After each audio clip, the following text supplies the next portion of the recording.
Bingelela phinde futhi nginamukele kuyona i-channel ehamba phambili Imfezeko Media. Ngaza kwethu ngiphinde ngikhumbuze umlaleli lapha ekhaya ukuthi-ke manje mhlawumbe uyaqala ukulizela iphimbo njengamanje lo khuluma njengamanje umfezeko ukuthi ungakhumalela sibona ama-comment. Ngizophinde ngicela ngana kwethu-ke ukuthi mangabe usemusha kuleli khasi wenze sure ukuthi uyasubscribe, ungakhohlwa ukukhomenta no-like nokushare kanjalo nokungilandela enkundleni zokuxhumana laphana njengoba ubona esithombeni ukuthi-ke kutholakala kanjani kuzona iy'nkundla zokuxhumana wey'ngane zakwethu-ke laphana udaba esihamba ngalo udaba oluthinta laphana insizwe sike sakhuluma ngayo Ntokozo Khaze uMekhweqe Clothing. Sakhumbula kwengane zakwethu ukuthi-ke uNtokozo ungomunye abantu abavelela lapha enkundleni zokuxhumana-ke kanjalo nge-content engajwayelekile khona akade ephusha umsebenzi wokuthengisa izimoto laphana athengisela abantu izimoto aphinde futhi athengisa izimoto. Ngane zakwethu nokumsebenzi uhamba kahle kakhulu laphana kuNtokozo uthe akathanda ukuthi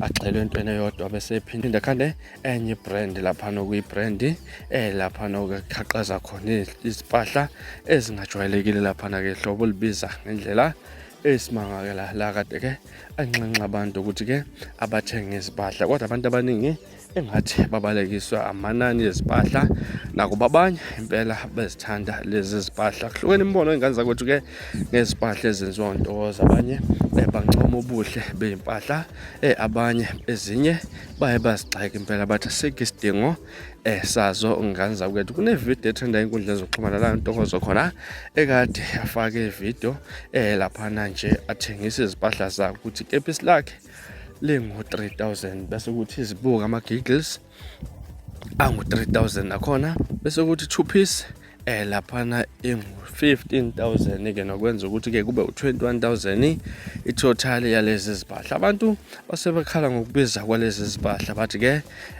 ngeke kuyalimaleka laphana. Uthe-ke Ntokozo yena-ke akafuni ukunegotiate noma ngathi 2.8 mangabe ufuna ikhepha ngeke uze uyithole, kumele nje ube nemali ephelele. Mhlawumbe suyabona amavidiyo Ntokozo enkundleni zokuxhumana kuthini okwakho ukuphawula ngalolu daba hlala comment section ke ngizwe uthini lwakho uvo ngalolu daba. Ngilasibona ngane zakwethu sengiphuma nje na kodwa ngiyathembisa ukuthi ngiyabuya futhi nezinye izindaba ezilandelako kwividiyo elandelayo. Kwakho ukusubscribe nisiphathe kahle nibe nosuku lomnandi ngithanda kakhulu.